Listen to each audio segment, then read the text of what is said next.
Oporo Media.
Fatu garumma ke kalbi ko din sokke kare kalesa ko durra je fatu akani tasgade no kan chalutu bariye oba ko sae asaze sababallat zachbazeni me vitunda tabe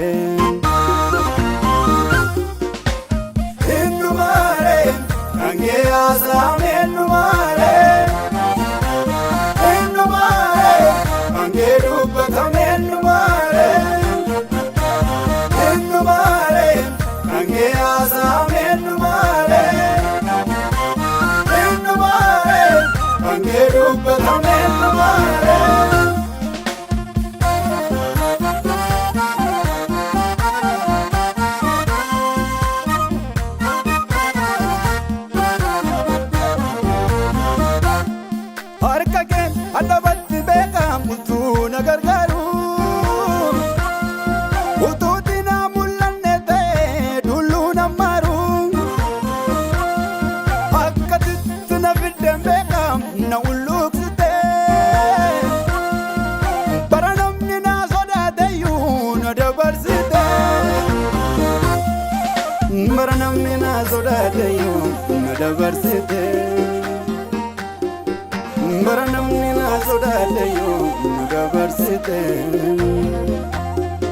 Awana maduche harke gare noksu Garama ken bekani garana mafomsu Wan injirre fute wan jiru nagote Sanumna sanqamne humna ken amote Awana maduche harke gare noksu Garama ken bekani garana mafomsu Ninjirre fute kanjiru nagote Dirre zalbina koti ulfina kemote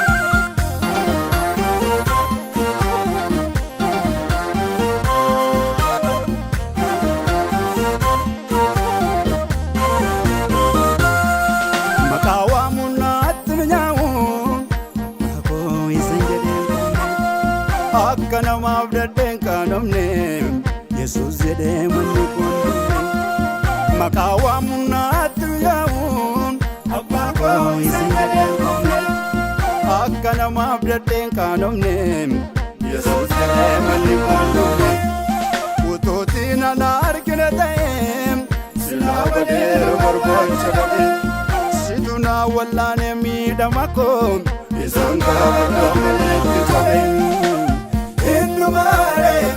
Ange azam enumare Ange rupatham enumare Ange azam enumare Ange rupatham enumare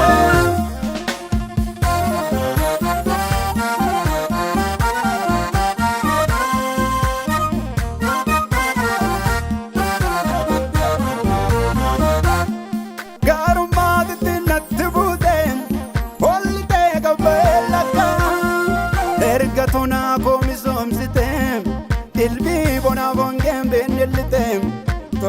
koo tola keenaasa.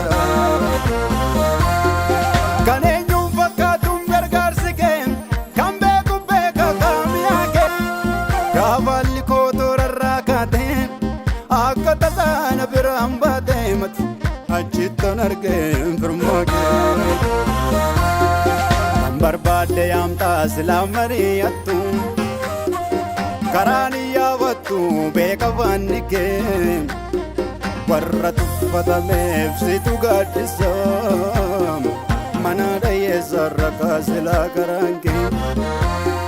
Baay'ee waa miidhamee situ naa bawwaatee yaadannootu jira keessa koo guuboo.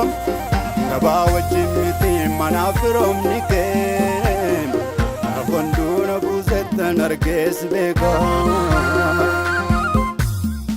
Hindagannee montaa kolofoo imimmaan lafuutti buusee oon qalittoo gannamee gaafa bineensi natti yuusee. Rakkina